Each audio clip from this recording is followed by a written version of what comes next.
Good evening and welcome to the 2020 CANIEAwards for the British Columbia region. My name is Catherine Clark. I am a communications entrepreneur and a proud member of the Startup Canada community, and I am absolutely delighted to be with all of you this evening. On behalf of the Innovators and Entrepreneurs Foundation, thank you all for joining us at the second stop in British Columbia of the CANIEAwards digital series presented by Sovereign Insurance and UPS Canada. It is an honor for us to recognize outstanding Canadian entrepreneurs and innovators while bringing inspiration through their stories of leadership and resilience. From Vancouver and Victoria to Kamloops, Kelowna, and the Kootenays, British Columbia demonstrates why it is a renowned innovation hub across Canada and around the world. To begin, in the spirit of the British Columbia Awards, I would like to acknowledge that these awards are taking place located on the traditional lands of the Coast Salish peoples, including the provinces of the Musqueam, Squamish, and Tsleil-Waututh nations. We are grateful to them, and we are grateful to you for joining us for this recognition of outstanding achievement and excellence in Canadian entrepreneurship and innovation. We would also like to offer a very special thank you to our frontline health workers and all frontline workers who are helping to keep society ticking. And we also want to thank those who support them. We offer our deepest gratitude to those risking their lives to save ours across Canada and around the world. Now, the Innovators and Entrepreneurs Foundation is a national charity, and it's dedicated to educating and promoting innovation and entrepreneurship among aspiring but also well-established business owners in marginalized communities. Its flagship program, the Canada Innovation and Entrepreneurship Awards, also known as the CANIEAwards, recognizes excellence in Canadian innovation and celebrates the legacy of the two powerhouses which made the foundation possible. They are Startup Canada, Canada's entrepreneurship organization, and the prestigious Ernest C. Manning Innovation Awards, which enhanced the Canadian innovation landscape for almost 4 decades. And before we get started, let's have a look at what the CANIEAwards are all about.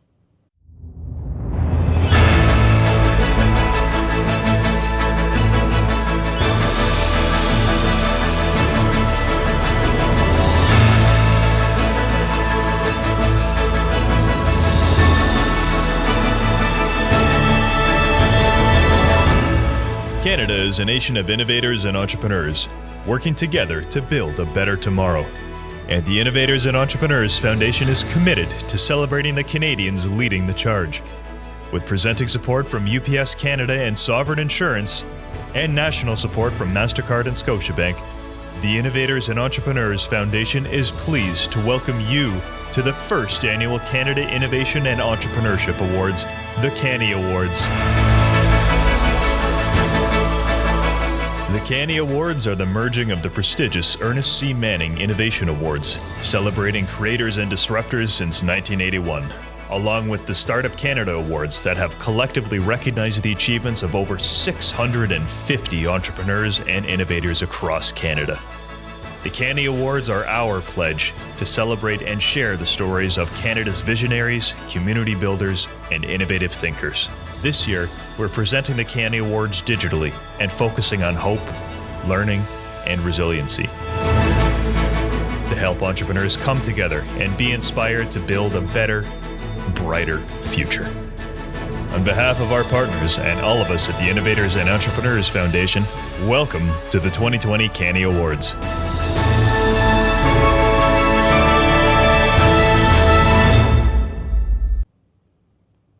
These are such exciting awards, and yet these are indeed unusual times. We're navigating, as we all know, through a pandemic.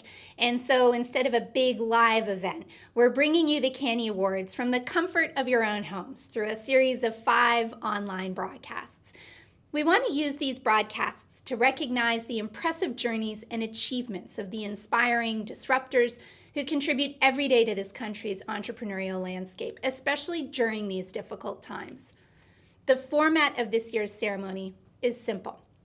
We have 5 regional awards programs, including Ontario, British Columbia, the Prairies, Atlantic Canada, and Quebec. Regional winners will then move on to the national awards, which are taking place this fall. This evening, we will be announcing British Columbia's regional winners. They will each be given an award, and I truly look forward to speaking briefly with each recipient about their journey and about their advice and ideas for fellow entrepreneurs. The objectives of the awards are to recognize excellence in innovation and entrepreneurship across Canada by celebrating the impressive journeys and achievements of disruptors who are changing the face of the country, to increase awareness of the importance of strengthening Canada's entrepreneurship ecosystem and culture, and to inspire Canada's present and future generations to be entrepreneurial innovators by sharing stories of leadership, resilience, disruption, and success. I'd like to take a moment to thank our partners. Thank you to our presenting sponsors, Sovereign Insurance and UPS Canada, for their support and their shared vision of the Canadian entrepreneurship community. Thank you to our national sponsors, MasterCard Canada and Scotiabank. And thank you to our nominating partner for the British Columbia region, the Women's Enterprise Centre. Throughout the event, we also hope you'll join in the celebration by using the hashtag CANIEAwards. Let's get these awards trending on social media, and let's help amplify the success of entrepreneurs in Canada. So grab your phones and your tablets and make sure you're using social media to the best advantage. We are really grateful that you've chosen to join us for the CANIEAwards for the British Columbia region. We hope that the entrepreneurs recognized tonight inspire you. Now, we all know the importance of good public policy, and we also know that government can play a key role in creating an environment for entrepreneurs to thrive. It therefore gives me great pleasure to introduce the Honorable Michelle Mungle, Minister of Jobs, Economic Development and Competitiveness for British Columbia. We are so glad to have you with us. Welcome, Minister Mungle. Hi, I'm Michelle Mungle. I'm BC's Minister for Jobs, Economic Development and Competitiveness. And it's wonderful to be joining you today from the beautiful territory of the Ktunaxa Nation in celebration of so many innovators and entrepreneurs with the Innovators and Entrepreneurs Foundation and their Canada Innovation and Entrepreneurship Awards. To innovate, to start a small business, to own a small business, it takes courage, it takes perseverance, it takes tenacity, resilience to get the job done. To be honored with an award for all that you've accomplished is a real inspiration to Canadians right across the country, to other small business owners, and to people who are thinking about taking the step to be a small business entrepreneur, to be an innovator, to think about the future. Reach out, grab it, and make it happen.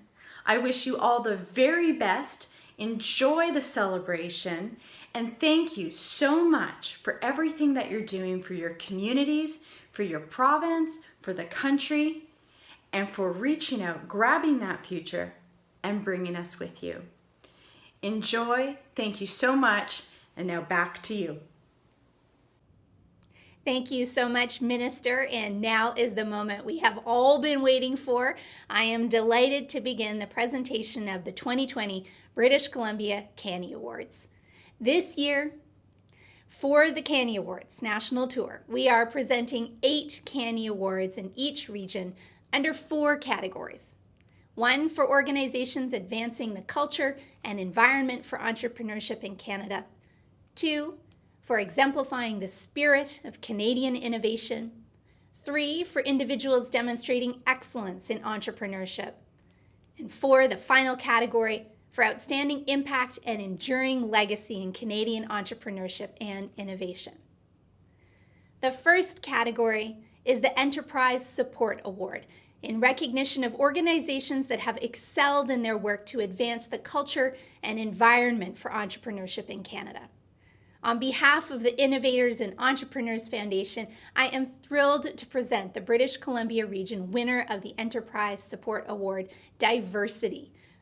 For more than 4 decades, DIVERSEcity has empowered newcomers and other diverse communities to build the life and business they want in Canada by providing resources and information. DIVERSEcity operates a vast portfolio of services for aspiring entrepreneurs. It has served over 10,000 1,000 clients in recent years and partnered with more than 20 organizations, making an impact in the lives of immigrant entrepreneurs on the West Coast. Please join me in welcoming Florence Cow, Employment Specialist at DIVERSEcity. Welcome, Florence. Congratulations.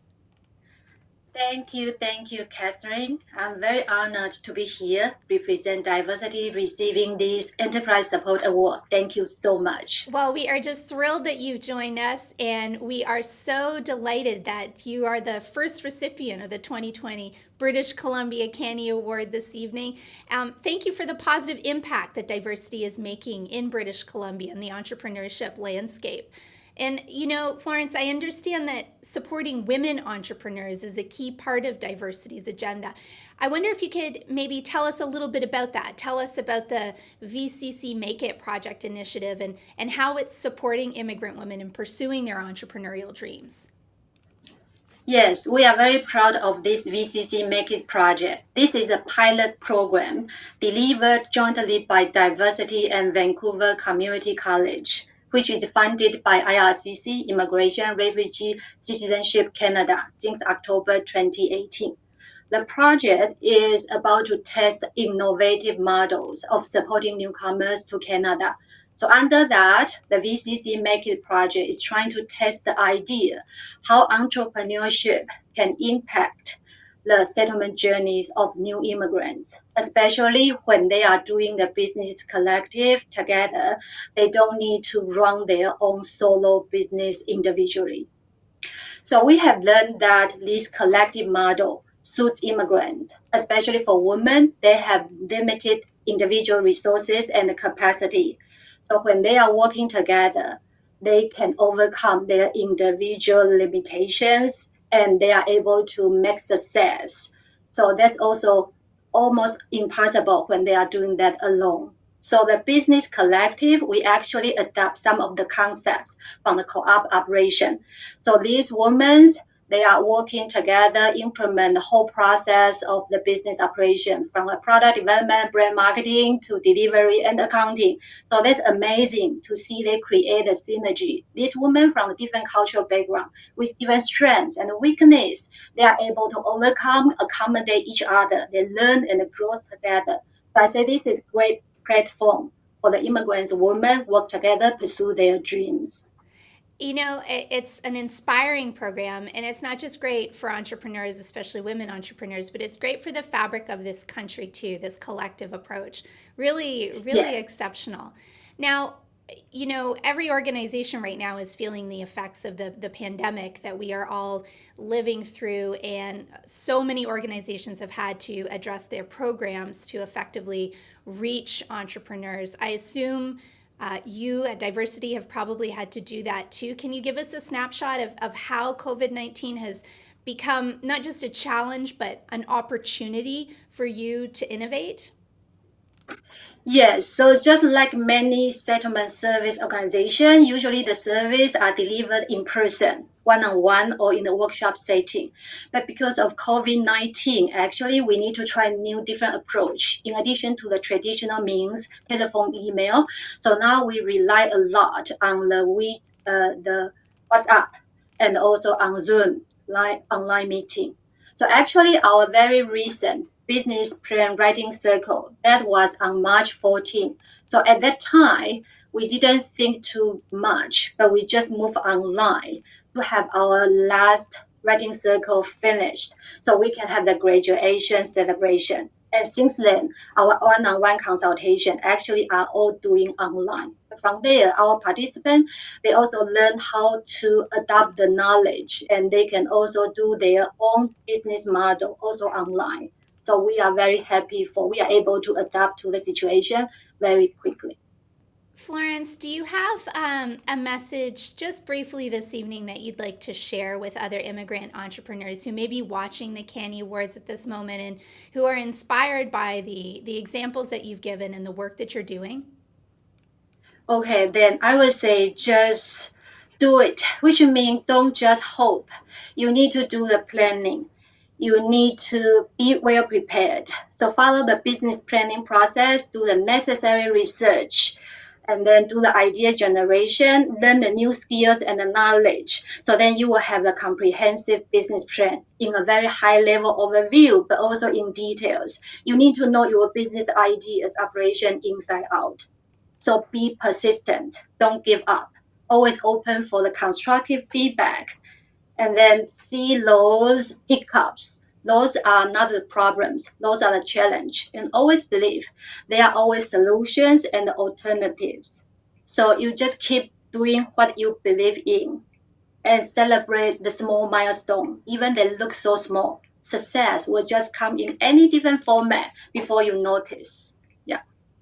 Florence, those are such great and inspiring insights, and I really thank you for being with us this evening and for the incredible work that DIVERSEcity is doing to build a community in British Columbia in good times and in bad times. Congratulations on your award. Thank you, Catherine. And also, we are very happy to receive this award. And we also want to congratulate to all the other winners. Thank you for the CANIEAwards Award. Thank you, Florence. Well, the first two awards in exemplifying the spirit of Canadian innovation are presented by UPS Canada and are awarded to Canadian companies exhibiting excellence in their global presence, innovation, and growth. UPS is a longtime supporter of the startup community, helping move startups forward, quite literally. Please join me in welcoming Paul Gaspar, Director of Small Business at UPS Canada. Bring us your baffling. Bring us your audacious. We want your sticky notes, sketchbooks, and scribbles. Let's pin them to the wall, kick them around. Kick them around, see what happens. Because we're in the how do I get this startup off the ground business. The taking your business, global business. We're in the problem-solving business. 400,000 people. Ready to help you solve problems while they're still called opportunities. From figuring it out to getting it done. We're here to help. Thank you, Catherine. It's a pleasure to join you all tonight.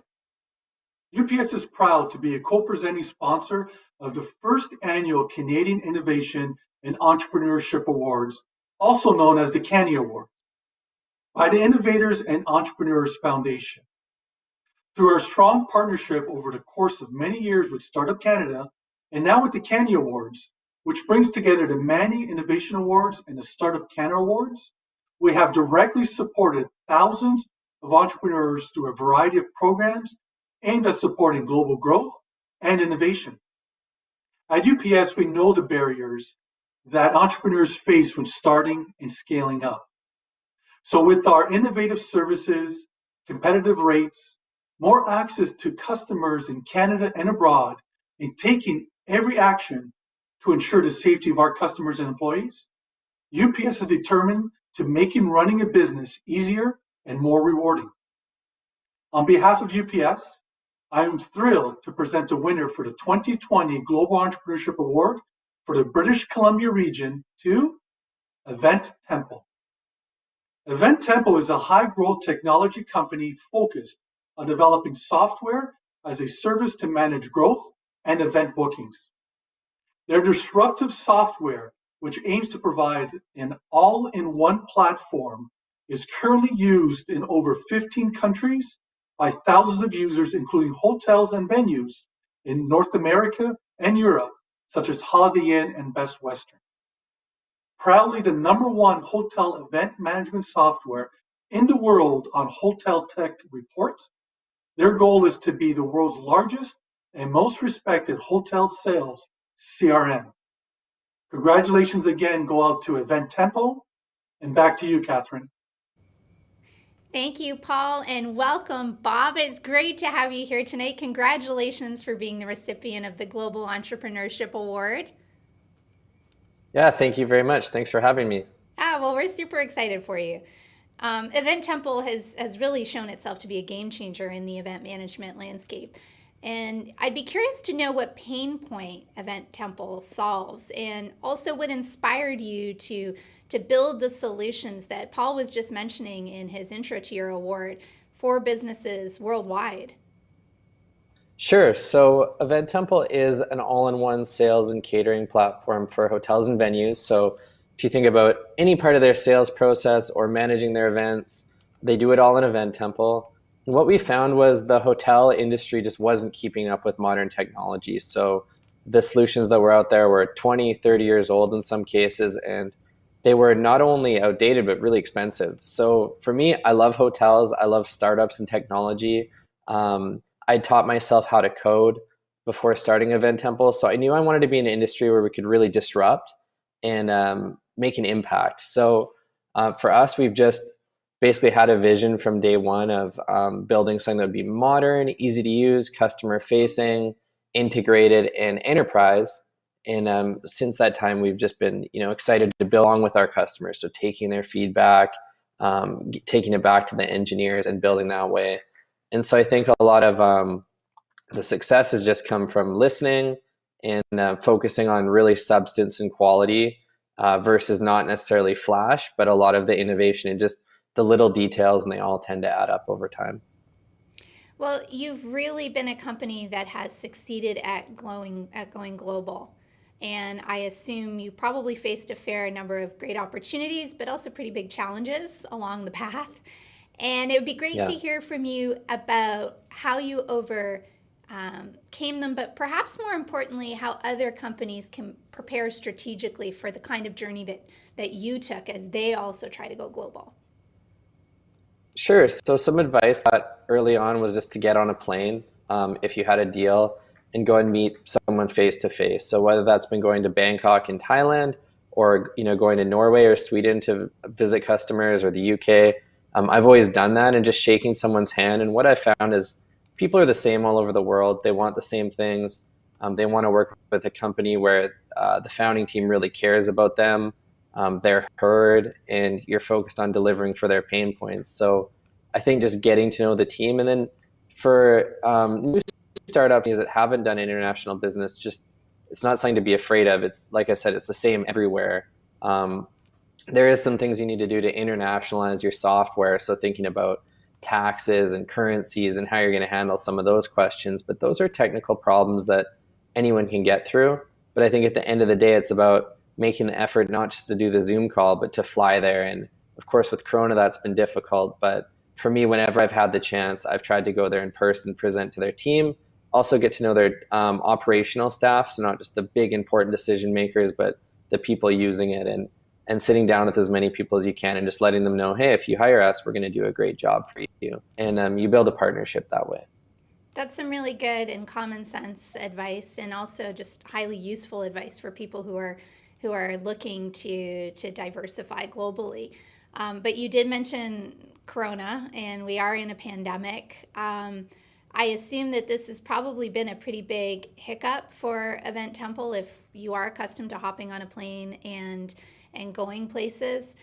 Can you give us a sense of how you overcome this kind of hardship, I guess I'd say, through innovation? Yeah, so the CEO of Marriott said that the coronavirus had the biggest impact on the hotel industry of any historical event. So more than World War II and the Great Depression, in his words, which was pretty wild. So hotels going bankrupt. It's a terrible time to be in the travel industry and really difficult. But for us, what we've done to get through is we basically focused on what's really important. And it's been a good opportunity to do in the industry, who really cares about the customer, thinking long-term about some of those things, working with the right partners, seeing who's building, all that sort of stuff. So I think the businesses that are really committed long-term are focused every day on moving ahead despite all the setbacks. And you really get to see who's who. And then, of course, my friend Justin at a leadership company called All Around Consulting here in Canada, he encouraged me just to be decisive and move quickly. So we had to cut non-essential expenses, take some salary. We had to temporarily furlough and be creative about, how we were going to bring them back. And so, tough times mean you need to make decisions quick, but I feel like we did that well. And I do feel like we're on the other side of it now. So give us a sense of how you're preparing for the post-COVID landscape. I mean, what are your plans moving forward? Yeah, so we see in the hotel market, we're predicting that The staycation is going to be the first thing back, but soon after, we're going to see corporate business domestically start to return. So we've developed a really affordable mobile sales tool that any hotel can put in, very low install time that can give their team the ability to get out and proactively start selling and promoting their hotel to corporate business. So there's a lot of features in there that are hotel specific, but I'm really just thinking about the customer again and going, how can we empower them to succeed when this is all over? Because I do think there's going to be more competition for the business that comes back than ever before. And the hotels that are out there proactively selling, planning for it now are probably going to be the ones that get to take advantage of that. So some of the code, and then just thinking about the office procedures and policies and how to get everything really safe for our team when everyone starts to come back. Yeah, there's a lot to think about, isn't there? There is, yeah. Yeah. Well, I really appreciate your positive spirit, though, and we're so grateful, Bob, that you joined us tonight. We congratulate you on the award, and it's been really great to hear about Event Temple's journey from you, and I appreciate that you gave us such valuable insights that are really going to help other companies, too, that are aiming to go global. Yeah, thank you so much for having me, and thanks for the CANIE Award. Appreciate it. Congratulations. In the spirit of the next category, please join me in welcoming Ragwa Gopal. Ragwa is a seasoned executive with over 30 years of international business experience and president of EnWave BC. EnWave BC is a one-stop service center which connects innovators with BC government funding, tools, resources, and support. I am delighted to introduce Ragwa Gopal for some brief remarks tonight. Welcome and thank you for being with us. Thank you, Catherine. I'm delighted to be here tonight, joining the Innovators and Entrepreneurs Foundation in recognizing inspiring entrepreneurs from across Canada. As mentioned, I'm the president and CEO of EnWave BC. EnWave BC is a crown agency that connects BC's innovators, like many of you here today, to funding, resources, and support. We work with companies at all stages of growth across all sectors all over the province, which means if you're listening to me right now, there's a good chance you've already benefited from an EnWave BC program. As we all know, the last few months have been extremely difficult for people all over the world. But one silver lining has been our tech sector's active and hands-on response to the COVID-19 crisis. In British Columbia specifically, I'm extremely proud of the companies, organizations, and academic institutions that have rallied together to curb the effects of COVID-19. Everywhere you look across our province, our local tech sector is providing a helping hand to our governments, industries, and communities. To all of the companies that are being recognized this evening, congratulations on earning the distinction as one of BC's most promising tech startups. Looking at the winners, it's encouraging to see companies from SFU Venture Labs and Foresight Clean Tech Accelerator. All in all, this is an incredible class of winners that truly showcase the initiative, the innovation, and the ingenuity that BC is known for. And with that, I'd like to say thank you for having me, and thank you for being here today. In these challenging times, now more than ever, I implore all of you to keep safe, keep well, and keep changing the world with homegrown BC innovation. Thank you. And now, back to you. Thank you, Ragwa. And now back to you, Paul, for the exciting announcement of the Product Innovation Award winner. Thank you, Catherine. The Product Innovation Award is close to our hearts. At UPS, our vision for Canada's and the globe's future is one where innovation continues to build products that revolutionize industries beyond borders. Please join me in welcoming the 2020 Product Innovation Award winner for British Columbia, EnWave. Located in Vancouver, EnWave Corporation makes the world's leading dehydration technology for the food and cannabis sectors by providing manufacturers with the ability to produce shelf-stable food products with higher nutrient value. Their innovative REV technology currently has over 35 commercial licensed partners and has installed over 100 machines in more than 16 countries.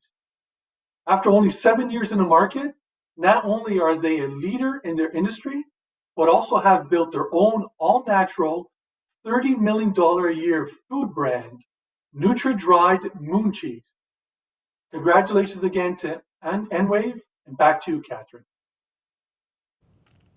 Thank you so much, Paul, and welcome, Brent. It is a pleasure to have you here tonight, and congratulations on this exciting award. Thanks, Catherine. It's great to be here. Brent, we're really thrilled for you. I wonder if you can maybe give us a little bit of information about EnWave, because your innovation has led to the development of a unique technology. Tell us why it's a game changer in the industry and how it's different from other dehydrators. Thank you. Yes, EnWave has developed the most scalable and reliable vacuum microwave platform in the world. And you might be thinking, well, why is that important? Well, when you combine vacuum and microwave to provide the opportunity to dry organic materials very quickly at controllable low temperatures, you can retain higher levels of nutrition. You can produce innovative shelf-stable products, which would not be feasible with other incumbent technologies. And so we've taken this unique value proposition and enabled several food manufacturing companies on a global basis to produce healthier, shelf-stable snacks, and also taking B or C grade produce and turning it into saleable product. We've also deployed the technology into the pharmaceutical space. Merck Pharmaceutical, in particular, is using it to develop new vaccinations with the hopes of eliminating the cold chain storage needed for typical liquid vaccinations. That's really interesting. Absolutely fascinating stuff that you're doing. And you also have royalty partners that you work with, and it would be great if you could give some examples of the products that you've co-created with them. Mm-hmm. Yeah, our business model that we've implemented to commercialize the technology is quite different from your traditional machine sellers, in that we grant licenses to the end user and sell the machinery as well. So EnWave will collect a margin on the sale of the equipment, but also carried interest in the form of a royalty, typically tied to the wholesale value of the products that are being sold by our royalty partners. Those royalty partners include the likes of PepsiCo, Arla Foods, and Royal Friesland Campina, two of the top 10 global dairy companies, as well as Aurora Cannabis in that specific market. In terms of product applications, we have successfully developed shelf-stable yogurt snacks and ingredients, which is something new, and I think that consumers across North America and globally will certainly enjoy. We've also been successful in launching shelf-stable all-natural cheese snacks with several companies. In fact, we were the first to take it to market through a wholly owned subsidiary that we started in the US. The brand is called Moon Cheese. And that has exploded over the past few years, which we've used as a leverage point for further commercialization with another 12 different companies across the globe. So now we have firms in Australia and in Europe and South America that are all producing this innovative new product. So you are really a terrific example of diversification. But I have to tell you, you've really got to tell me more about Moon Cheese. What is Moon Cheese? Yeah, so Moon Cheese, it's quite the unique name. We weren't quite sure how that name would test with consumers, but it seems to resonate. Moon Cheese essentially is fresh cheese that's been cubed into, half a centimeter by half centimeter cubes and put through our machinery in about 45 minutes, comes out at 2% moisture, and then can be shelf stable for up to a year. So there's no additives, no preservatives put into material. What's being done is the water has been removed. And so for keto dieters, this is the optimal snack product, and we've certainly leveraged that trend to drive sales. Is it widely available? It is. It's distributed through Starbucks throughout North America. It's available in several regions of Costco, nationally in Whole Foods. Many of the premier retailers do carry Moon Cheese, and that obviously is a testament to the product quality and ultimately consumer acceptance of that product. Okay, I'm going to look for some Moon Cheese for myself right after this show. We'll send you some. We'll send you some. Talk to me about how EnWave is preparing for the post-COVID landscape, because it's a bit of a trick to navigate through it. What are you seeing as you look forward into the future?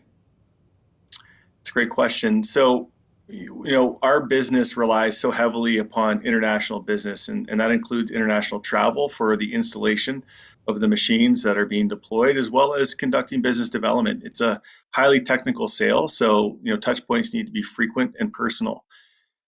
We pulled back our expenses significantly when COVID hit, took several austerity measures to ensure that we have a very strong cash position post-COVID as restrictions start to lighten and we can start to conduct our business in a form of more normalcy.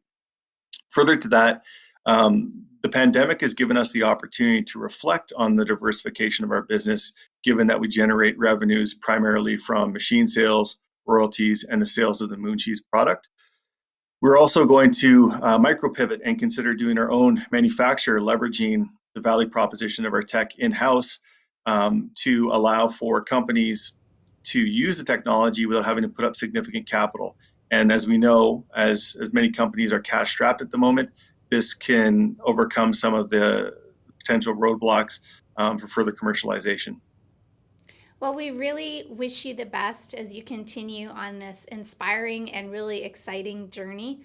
Thank you, Brent, for sharing the EnWave story with us tonight, and congratulations on this award. Thank you. Yeah, you're very welcome. We're incredibly proud to receive this award, and our team will continue to innovate and hopefully drive economic Canada and beyond. Best of luck. Increasingly, entrepreneurs are blending profit, purpose, and innovation. The CANI Social Innovation Award, presented by Sovereign Insurance, recognizes companies that exhibit excellence in their approach to environment, ethics, community interaction, and corporate social responsibility. Please join me in welcoming Joanne Yanuziello, Vice President of Marketing, Human Resources, and Corporate Administration at Sovereign Insurance, to present the next award.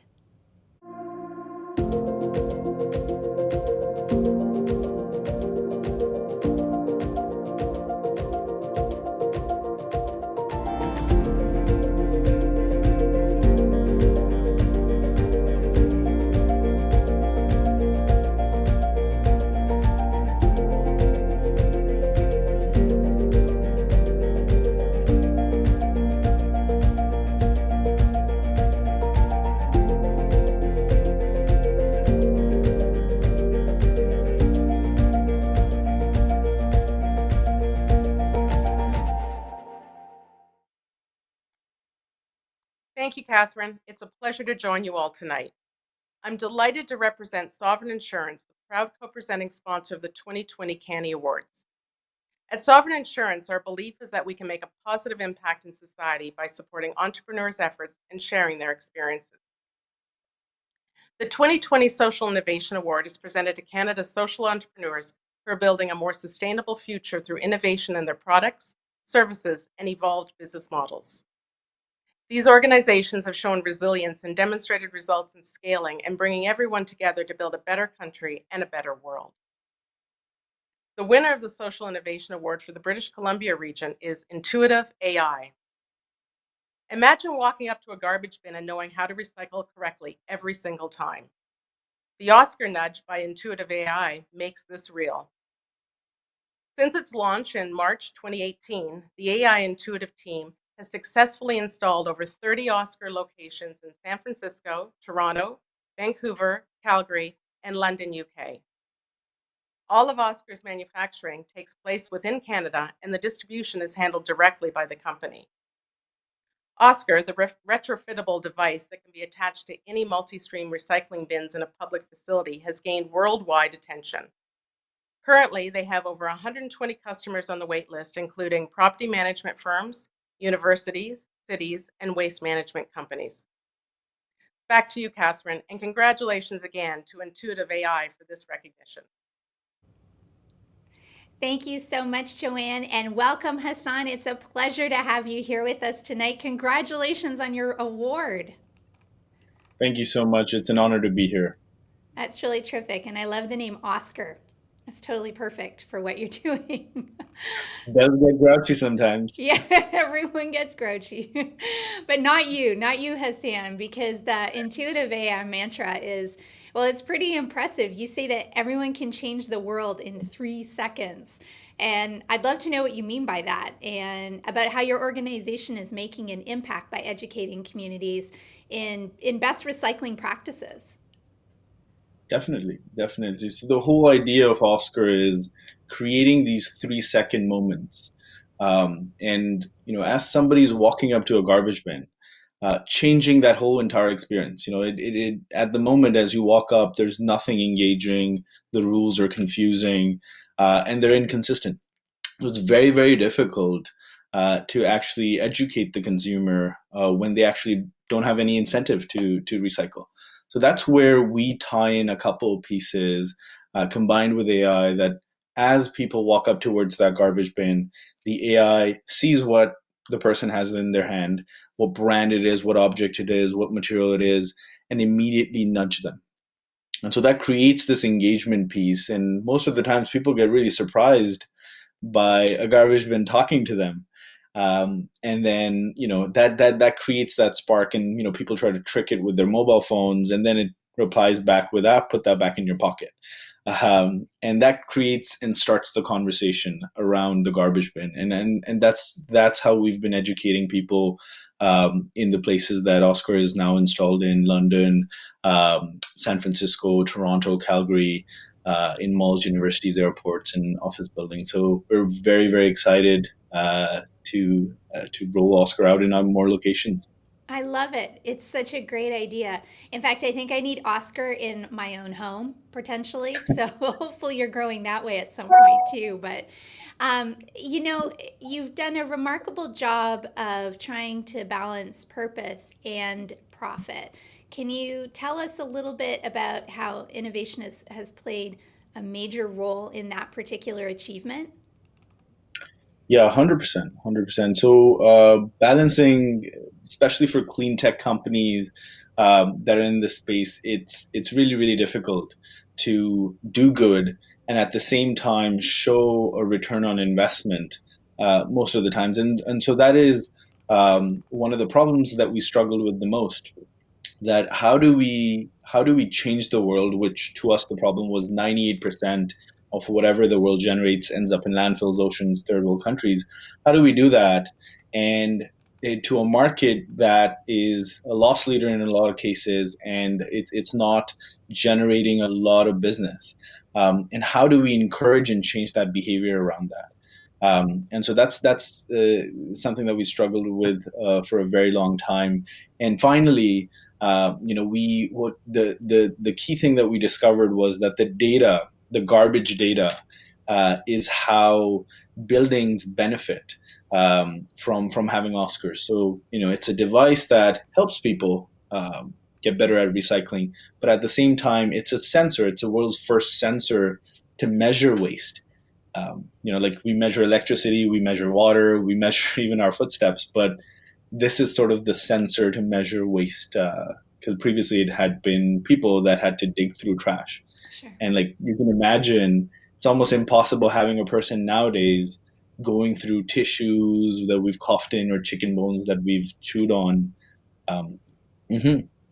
Well, and on that point, in terms of how the world has changed in that regard, we're also facing a pandemic and the COVID-19 crisis. How has that forced your organization to evolve? Yeah, so it has really, really opened the ways that we have always seen facility management. And so initially we only wanted to target the garbage bin to change the facility. So specifically it was AI for zero waste. And at the moment it has expanded to areas that really helps the employee and customers or visitors walking into the building feel a lot safer and help them throughout their journey throughout this building. And so specifically what we've developed is Oscar Hygiene, which is in addition to Oscar, the same exact nudge and the power that we learned from Oscar Sort is being applied into Oscar Hygiene. And what it is so anybody can walk up as they enter a lobby. It guides them by the WHO steps on how to sanitize their hands and not miss any single corner, while at the same time measuring and letting them know what their temperature is. And so these are things that we've immediately provided to help facilities and restaurants and other organizations safely reopen, because it's very relevant and needed at the moment. Yeah, and it's such a great example of innovation and how you adapt a technology that you have to be able to serve another really important purpose too. I have to imagine, Hassan, that you've faced your own fair number of challenges since intuitive AI's inception, and it'd be great to hear how you managed to overcome perhaps one of your trickiest moments. I don't know if COVID is one of your trickiest moments, or have there been others? Yeah, so COVID is definitely up there, but I'd say that one of the initial points where we spent a lot of time going back and forth was really that part that you initially asked, Catherine, that how did we manage and balance profit and purpose? And so that was the component where we struggled with the most initially, is that how do we change the world at the same time benefit and show an ROI to a customer? And so specifically for that, the key innovation was that the data that Oscar is collecting is sort of a data piece that has never been observed. It's a untapped garbage data set. A lot of people say garbage in, garbage out, but in this case, it's garbage in and extremely valuable data out. And knowing for the facility what they're generating, what is preferred at different times of the day, is empowering for them to decide what to get rid of, change their procurement policies, or which brands to actually work with and not work with. Yeah, it's a very inspiring story, and I really truly appreciate that you took the time to share a little bit about your journey with us. But we're also just thrilled for you for your award. Congratulations. Thank you. It's an honor. Well, thank you for helping us change the world in 3 seconds. Appreciate it. Thank you so much for selecting us. So are you all tweeting about the winners of tonight's awards? I sure hope you are. Let's make them feel the love. You can use the hashtag CANIEAwards and use it often. We want to get trending on social media tonight, and we want to remind people everywhere about the power of Canada's incredible entrepreneurs. We've already heard from a bunch this evening. There are more to come. So CANIEAwards, hashtag CANIEAwards, that's what we should be using on all our social media feeds. And back to our awards. Our next category celebrates youth, Indigenous, and women entrepreneurs who embody the spirit of Canadian entrepreneurship. Now, organizing this awards show with everyone's busy schedule sometimes poses its challenges. Join me in watching our next award winners interview, which we taped during last week's awards program. The next award recognizes Indigenous entrepreneurs who have impacted entrepreneurship through exemplary activities and leadership of their companies. To present the winner of this category, I would like to invite Christopher Bailey, Executive Vice President of New Data and Digital Services from MasterCard Canada. Of all the numbers that matter in business, here's the one that matters most. 7.7 billion. Because that's how many people there are on this planet. So every day, we work with banks, merchants, businesses, cities, and governments to solve human needs with human ideas. Every capability we build on, every investment we make, and every partnership we enter into is driven by MasterCard's mission to improve people's lives.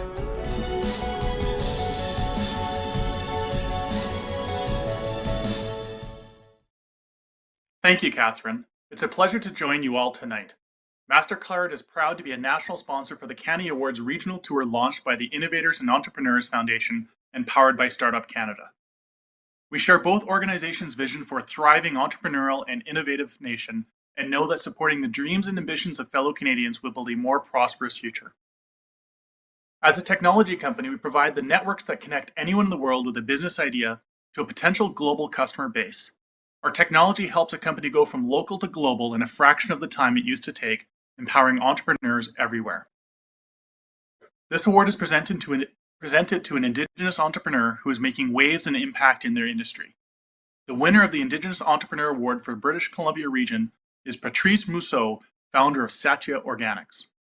Ojibwe entrepreneur and founder Patrice Mousseau started Satya Organics in her kitchen with the idea of creating a natural and effective formula based on traditional medicines to relieve eczema and severely dry skin without steroids. Since going retail in 2014, Satya Organics products are sold in over 800 stores across Canada and to customers around the world through its online store. Patrice's vision has led to an innovative company that is revolutionizing the sustainable skincare industry in Canada. Back to you, Catherine, and congratulations again to Patrice Mousseau on this award. Thank you so much, Christopher, and welcome, Patrice. Congratulations. It is just so great to have you here with us tonight, and I'm so looking forward to hearing a little bit more about your inspiring journey and organization. But first, again, congratulations. Thank you so much. Thank you. Yeah, it's definitely an honor. Thank you. Well, it's really exciting, and I was listening to Christopher talk about the fact that you had started this basically in your own kitchen, and I was curious as to what was the inspiration behind that. Why did you start Satya Organic? So what happened is I'm a former journalist, actually, for many, many years, and then in 2012 I had a baby. And when she was born, about 8 months in, she developed eczema, and it was quite bad. So it was so bad that she was scratching, and there'd be blood on her crib sheets from it. And I went and took her into the doctor, of course, and the doctor suggested to me that steroids were the only option.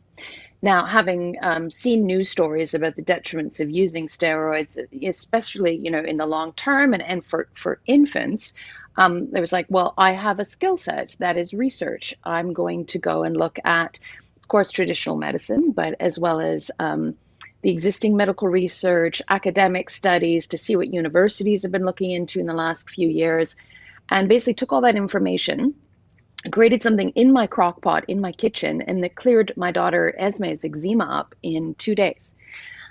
So then at that point, I had this whole crock pot full of this stuff, and I'm like, well, I don't need this anymore. What am I going to do with it?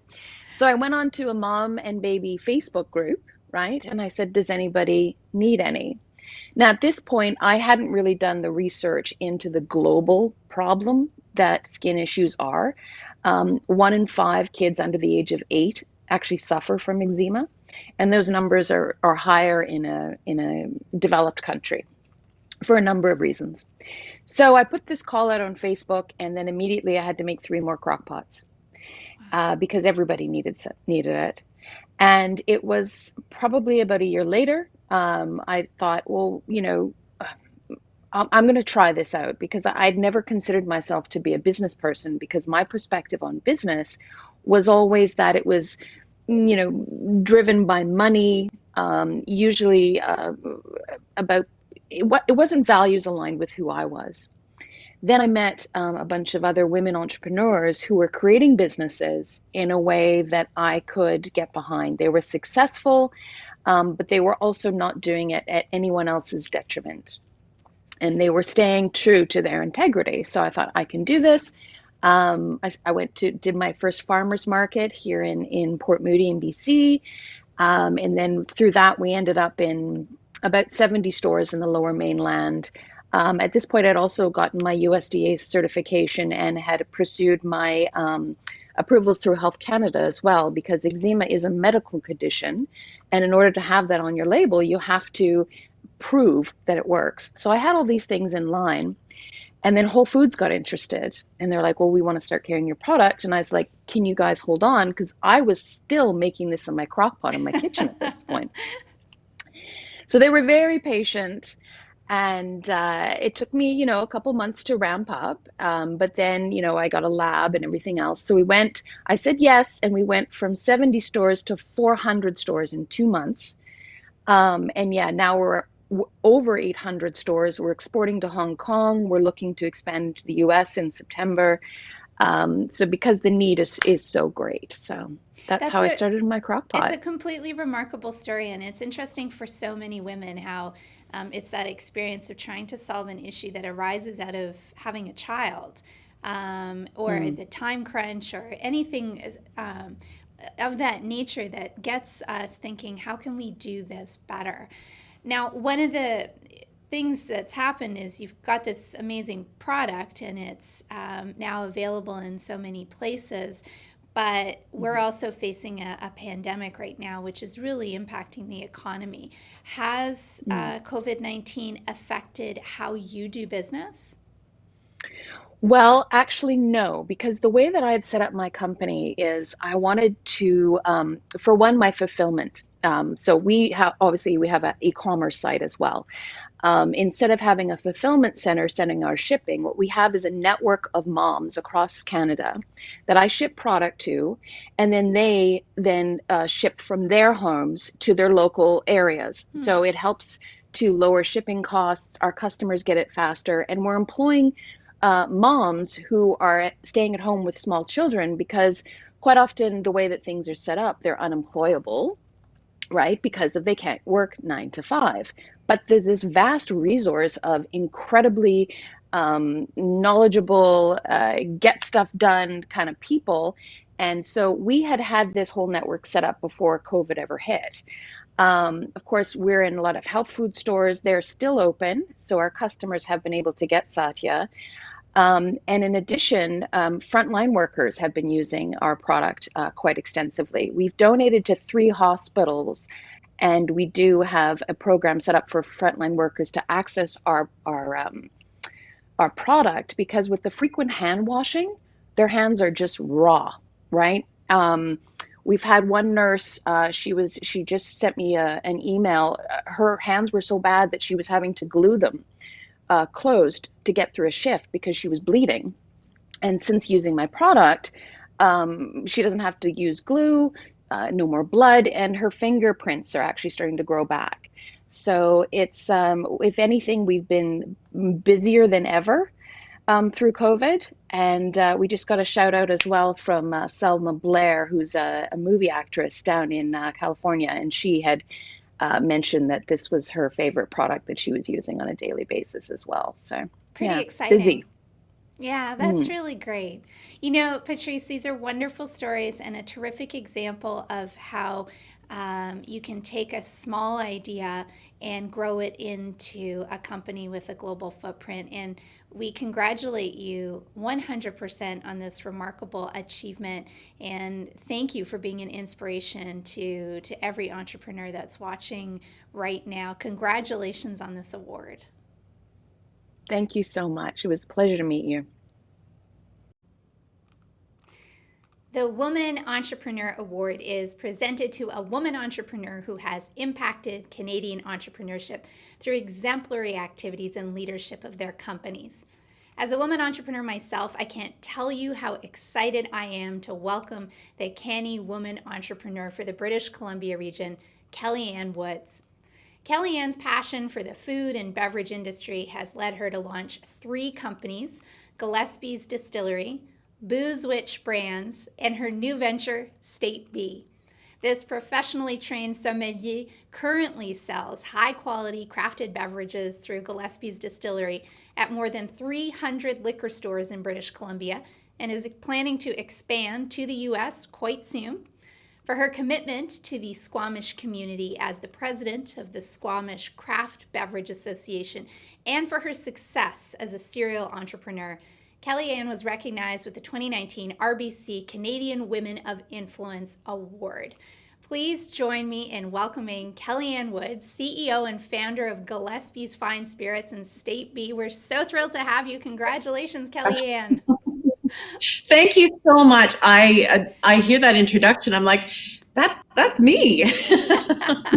That's so great. I always love the term serial entrepreneur too. I think it's not only an achievement, but it makes you sound like maybe there's some really interesting bit of your past there too. Oh, you know it. You know it. Well, I totally understand anyone who loves food and beverages.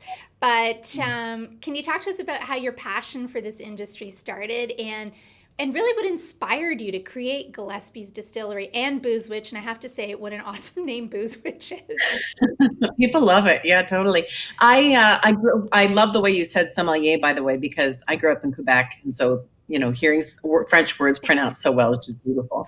I grew up in the forest, and every time we looked down at our plate, most of the things there were from our farm or neighboring farms, and so I think that really began my love for quality food and quality ingredients. Really started there.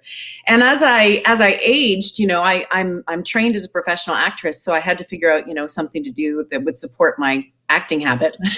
So, along the way, I got really into food and beverage and really into the beauty and the magic of serving people beautiful food and drink and ingredients and the connection to the farmers and the connection to the food chain. So that's kind of how my passion began.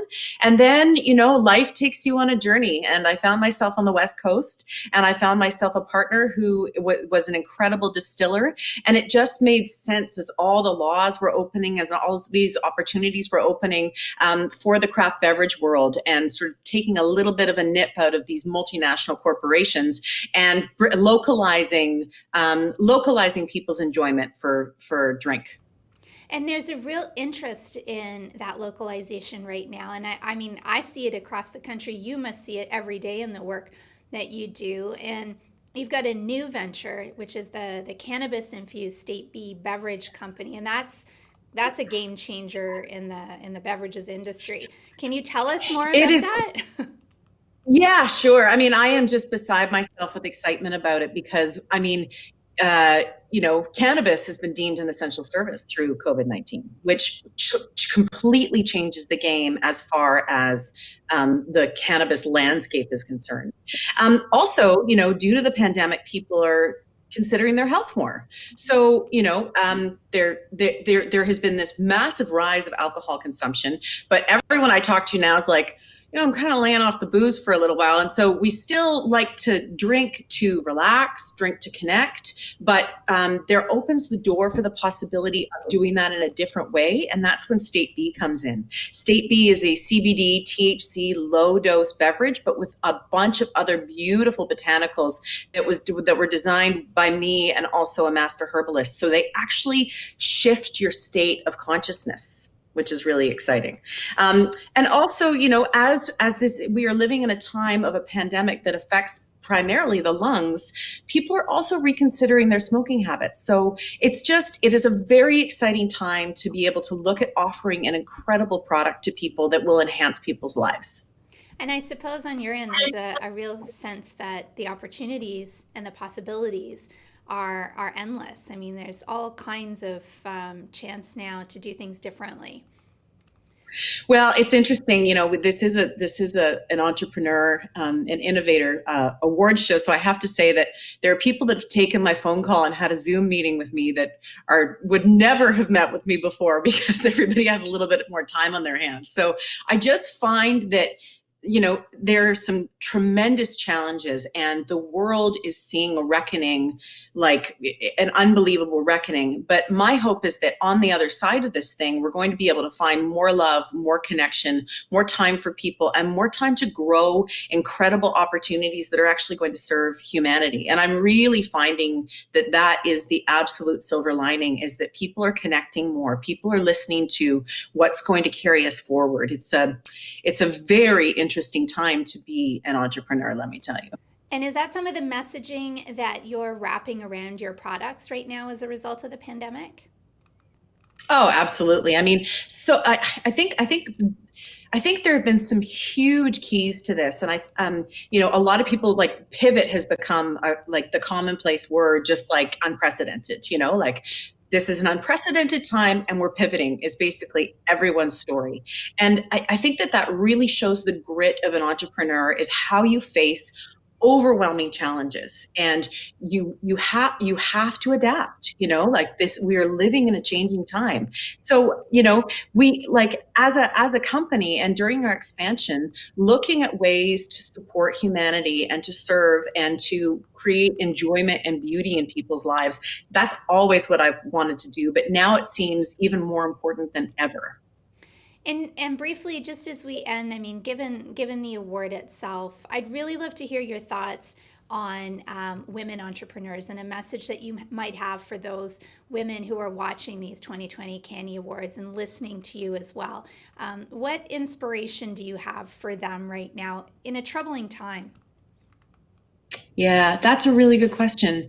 I really think one of the keys to being a female entrepreneur is, I think you have a responsibility to support other female entrepreneurs, to give of your time, give of your energy, give of your resources. As I say, people have taken my phone call that wouldn't take my phone call before. And as women, a lot of those calls are with men. And I think we really need to support each other to be able to have the confidence to be able to take our place as women and have conversations as a strong woman. We don't do business the same way. And so it's about connecting with our male counterparts and figuring out a way that we can cohesively move forward together. But I think the major message is find your footing, find your courage in your heart, and support one another in this time and into the future. That's just terrific, Kellyanne. Congratulations on this terrific award. And thank you for joining us tonight and for sharing a bit about your journey and for some inspirational words too. Really appreciate it. Thank you so much. Thank you so much for having me. And I am deeply honored by this award. Well, our Youth Impact Icon Award is one of our next awards. In fact, the next two awards in tonight's ceremony are awarded to entrepreneurs who, through the leadership of their companies and in the community, have impacted Canadian innovation and entrepreneurship, including the next generation of entrepreneurs. I'm absolutely thrilled to present the CANIEAwards Youth Impact Icon Award for the British Columbia region to Madison Guy. Madison Guy is the founder and CEO of GrantMe, an organization that matches students to scholarship opportunities and supports them with their applications through a structured program. As a passionate supporter of youth entrepreneurship, Madison developed a system that removes the barriers to finding scholarships for undergrad and master's students. Since GrantMe launched in 2017, the organization has tripled its revenue each year and has helped students win over $3.6 million in scholarships. Please join me in welcoming Madison Guy, founder and CEO of GrantMe. Hello. Hi, thank you so much for having me. I'm really excited to be here. We are just delighted, and congratulations to you, Madison. It's really exciting news to have the Youth Impact Icon Award given to you for the British Columbia region. Really positive news. Yeah, no, thank you so much. I feel incredibly honored and humbled to receive the award, and I'm definitely excited. So what inspired you to create GrantMe? Yeah, I think I really created GrantMe from my own experiences while I was a student. I was a student at UBC, and I think when I got into school in my first year, I really didn't realize how much it was going to cost me and really what that cost looked like over 4 or 5 years. And so the inspiration for GrantMe really came through my own experience of applying to scholarships and awards. I had a ton of success with it myself. And I got into my last semester of university, and I had just finished my soccer season. I was a student athlete at UBC, and I had all this free time. So I thought to myself, is there an opportunity for me to help other students go through the application process for scholarships? And that's really how it was born. And I think as soon as I started talking to students, I saw that there was obviously a huge need. And, there's a lot of students that are sitting in $30,000, $40,000, even $50,000 of student debt.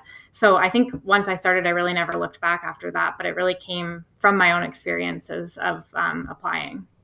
I love that instead of just doing nothing or just doing something else during your free time, you identified a need and you built something to help others. So can you tell us a little bit about the evolution of GrantMe since its inception, and what do you think has been the key to your success?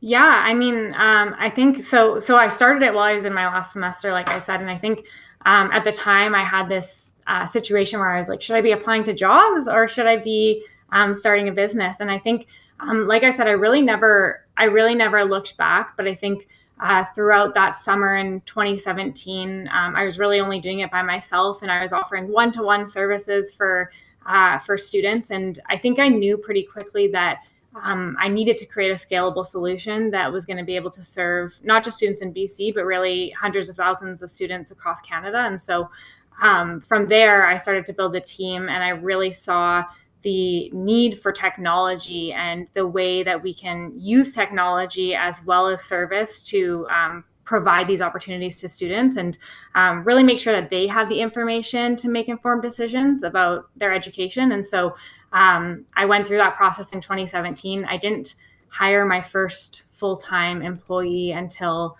I guess it was March of 2018, which is crazy to think about. And then now we have over 24 people on our team. So we've grown really quickly. And I think the biggest thing for me has really just been persistence. And I'm so passionate about our mission at GrantMe, and I think we're a really mission-driven company. And I think my work really easy, and our team's work much easier as well. And so I think really being persistent, knowing that our mission to have students be able to graduate debt-free is so important, especially now. And following that, it's made it easier for us to grow faster. You talk about being mission driven, and that's probably something that's been critical to the organization since you were the one person starting it way back when. Can you talk to us about how you've balanced profit with purpose at GrantMe? Yeah, that's a really good question. I mean, I think what really makes our company unique in a lot of ways is that we haven't raised any outside venture capital. And I think when I first started, I really didn't even realize that I would have access to funding. And so I really took the approach that our best investors are actually going to be our customers and the students and the parents that really value the service. And I think knowing that if we could find students and parents that are willing to pay for the service that we're offering, then that's really the best way to serve our customers, is getting that direct feedback from them and really building out our technology and the infrastructure that we have now based on the exact feedback that they're giving us. And I think in terms of, really focusing on being a social enterprise, we have tons of service, including community webinars and stuff like that we offer for free. And we have a free version of our scholarship matching app, which really does make it accessible to everyone. And that's always been our goal, is how can we, use profit to really build out new technology that's going to make this more accessible to every student across Canada. And I think that thought is really at the forefront of every decision that we're making as a company. COVID-19 has disrupted so many things, not just across Canada, but also around the world. And one of those things is education. I mean, you have parents who are trying to homeschool their kids. You have kids who are meant to graduate this year and go to university who aren't going to, have a prom or a graduation ceremony, and who aren't sure if they're going to university or if they're staying home and doing online courses next fall. Can you talk to us about maybe a message for students who are struggling in light of the pandemic? Yeah, absolutely. I mean, we've definitely seen that internally with students that we're working with, and it's been a huge challenge, not just for us, but obviously for the students and the families that are dealing with those challenges. And I think the biggest thing that we've been inspired by from our students is their ability to adapt to the situation and to really be in choice about the outcomes that they're creating for themselves, rather than having it be decided for them. And, we've seen just internally with GrantMe, like the way in which our community has come together of students, of parents, of families, supporting each other more so than ever, because we have the opportunity to be working online and communicating that way. I think it's really changed for students, the way that they're thinking about not just school, but the way they interact with other students, the way they interact with their teachers, and all of those things. So I think the biggest thing is remaining adaptable to what's going on, and knowing that there is resources available to you as a student. There's so many resources, not just through the government, but through organizations that are really focused on supporting youth through this challenging time. And I think we have a ton of resources that we've created specific to COVID within GrantMe.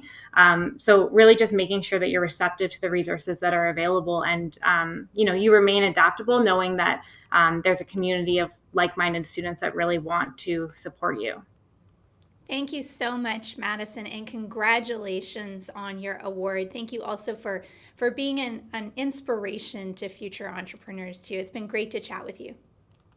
Yeah, absolutely. Thank you so much for having me, and I'm incredibly honored to receive this award, and very thankful for the team that allowed me to get here as well at GrantMe. So thank you so much for your time. I really appreciate it. We're delighted for you. And now it's time for the final award of the 2020 CANIEAwards, British Columbia region. The final award is the Entrepreneur of the Year Award and is presented by Scotiabank. It is awarded to an entrepreneur who has shown exceptional leadership and ongoing impact in Canadian entrepreneurship through their entrepreneurial endeavors. To present the winner, please join me in welcoming Bill Zhu, Regional Director for British Columbia of Small Business Development at Scotiabank. I'm at the Scotiabank Arena. We are making up to 10,000 meals today for frontline workers and those in need. In partnership with our friends at Scotiabank, today we're featuring local businesses with Operation Local. Getting the word out to people has been huge. To have Hot Mess broadcast across the airwaves was a proud moment for us in an otherwise bleak month. We are using our facilities to make reusable face shields. We're helping to ensure that our healthcare workers are more safe. And we went from making 10 face shields a day to over 300 per day. Windmill Microlending is helping new Canadians get their domestic credentials. And with Scotiabank support, we're able to get more qualified healthcare workers to the front lines. Every community has its own challenges. So what's great about supporting the Langley Food Bank is that any donation received has an immediate impact. At Scotiabank, we're committed to supporting our community for every future, even the most challenging ones. That's why we're helping our community partners navigate today, so they can all have a better and brighter tomorrow. Thank you, Catherine. It's a pleasure to join you all tonight. Scotiabank is proud of our partnership with the CANIEAwards presented by the Innovators and Entrepreneurs Foundation and powered by Startup Canada. We share a vision in which entrepreneurs in this country have access to full support and resources for their ideas. We're delighted to be here tonight, celebrating the entrepreneurial resilience across the country through the first CANIEAwards program. We hope you feel as inspired as we have by these outstanding entrepreneurs here tonight. The Entrepreneur of the Year Award is presented to an individual who has gone above and beyond in achieving growth for their company and made a long-lasting impact in Canada's innovation and entrepreneurship community. The entrepreneurs in this category are exemplary Canadians and iconic entrepreneurs leading by example in every respect. The winner of the Entrepreneur of the Year Award for British Columbia region is Ashley Freeborn, founder and CEO of Smash and Test. Born and raised in Vancouver, Ashley Freeborn co-founded Smash and Test with her mother in 2016, driven by her passion for creating fashionable clothing for women that celebrates and encourages femininity, strength, and comfort. Thanks to Ashley's vision and management, Smash and Test has grown exponentially, accomplishing $10 million in revenue and selling their clothing in 240 plus stores nationwide, including major retailers like Chapter Indigo and Well.ca.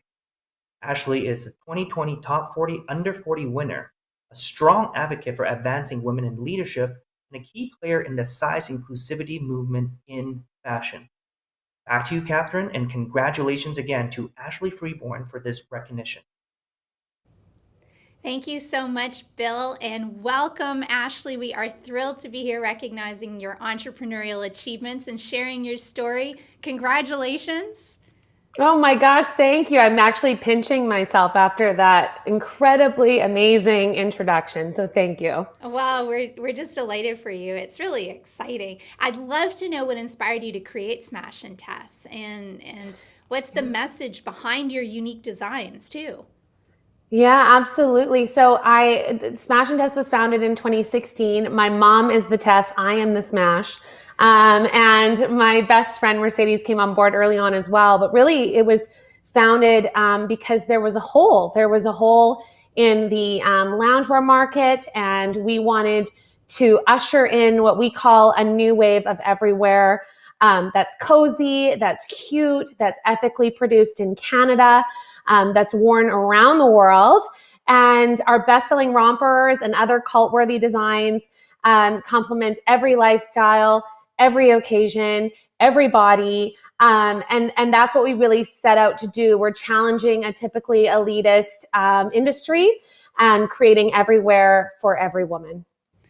You know, you've had such incredible success. You've been supported by celebrities like Hilary Duff and Alessandra Ambrosio. You're available in lots of stores. Can you talk to us about the key to your brand success, in your opinion? Yeah, I think, every course on entrepreneurship will tell you that things are like 80% marketing. And I think it's true to an extent. And I certainly think we have really cutting edge techniques, and we utilize public relations firms, and we have a really, really strong engagement on Instagram and social media. But at the end of the day, it really comes back to the product and your values. And I think marketing, of course, is important, but you have to have an innovative product that others will want to try, and others will want to talk about, and others will want to share, because it genuinely adds value to their life. And so with Smash and Test, I think that's what's part of that cult-like following is just sort of the accessibility of the designs and how beautifully they look on all body sizes and shapes. And then again, it's like a secret that every woman wants to let their friends in on. It's like, you got to try this thing. It's amazing. And so I really stand by that, because you can have clever marketing. You can have, the best PR team in the world. But at the end of the day, you have to know, and you have to really trust that you have the best product. And I think that's why I'm also so honored about this award, because it does celebrate innovation. And I think our product is very innovative. And I think at the end of the day, that's why we've seen our success. Well, as someone who has literally spent the past 80 days more or less in yoga pants or some form of cotton, I have to say that Smash and Test sounds just like exactly what every woman should be wearing right now. Yes, you need one. Yeah. So have you been impacted by the COVID-19 crisis, though? Yes, we have. I mean, we've been in a lot of publications just deeming us the quarantine uniform, believe it or not, which I'm not surprised. Yeah, I was shocked in the beginning. I was terrified as a smaller brand in this crazy landscape. I honestly did not know how it was going to affect our brand. I've watched a lot of our friends, partners, retailers closing up their stores. It's been really hard, really sad to watch. But I think what we learned early on was that we have to more than ever listen to our community.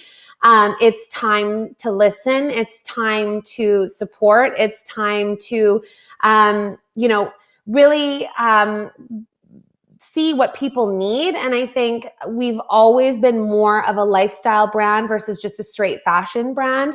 And I think this deep commitment to engagement and has enabled us to be more connected with our Smash and Test girls than ever. And really what we found is we've had some really interesting initiatives, from raising $20,000 for the World Health Organization through a virtual slumber party, because we really heard that our community needed to feel connected now more than ever. So we did that. We raised funds. But we were also approached by a respiratory therapist, Jessica Liu, who talked about a tremendous pain that they were having on their ears from wearing masks for 12 hours a day. And so we pivoted and started to use our fabric wastage to create scrub caps and headbands with button ear savers, they call them. So you can actually attach the masks to that as well. And so who knew we were going to be in the business of making scrub caps? I can tell you, I did not think I was going to be in that business, but we decided we wanted to donate. So we ended up donating thousands of these scrub caps and headbands, and then we're selling them online, but for cost only. So Smash and Test isn't profiting. So it felt like we're in this constant, we're just listening and we're engaging and we're pivoting fast, really fast, because the world is doing that. You know, it's a crazy, sad in a lot of respects, time, and we need to be engaged more than ever. It's really key. So you've just outlined a really innovative mindset, which is allowing you to continue to succeed despite a global pandemic. Do you have any words of wisdom for entrepreneurs who may be watching this evening about how they too can innovate and pivot, like you said, especially in tough times? Well, I think it's really hard to be an entrepreneur and an innovator in the respects that there's a lot of new stuff coming out all the time. And I think when you pride yourself on innovation and creativity, it's easy to become distracted. Like, oh, that thing over there is super cool. Maybe I should do some of that. Or, oh, look at this, but they're doing this. Maybe I should do that. And I am totally guilty of it. And sometimes we become distracted and we think, well, maybe we should do that too, or maybe we should take from that. But what we really need to think about is our innovation and our gut that got us to where we are now. And so although we need to pay attention to the competition, and although we need to know what's going on out there, and we have to learn always, at the end of the day, we have to be hyper-focused on our ethos, on our values, on our goals, and allowing, the creative space to imagine the possibilities instead of just being distracted by the millions of things that are thrown at us daily. So I would really say, stay true to your gut, stay true to your values. And if you don't deviate from that, I think you'll end up with something that feels truly authentic and something that people will want to be a part of. Those are great final words, Ashley. We are so delighted for you for this award. Congratulations. Enjoy every second of it. I am beyond excited. I have to tell you, what an incredible honor. So thank you so much. Well earned. Thanks for being with us. Let's give a special round of applause from all of our couches and home desks to the 8 amazing innovators and entrepreneurs recognized tonight. And thank you all. You're truly an inspiration for the entrepreneurs connecting tonight from across Canada. More than ever, it's really crucial for each of us to rally together and to champion entrepreneurs and businesses that are the backbone of our economy. We also want to thank each and every one of you who's taken the time to be with us in celebration tonight.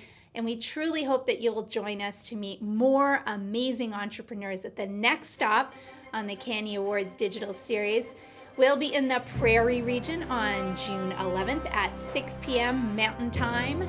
Thank you for joining us tonight, everyone. Have a terrific evening.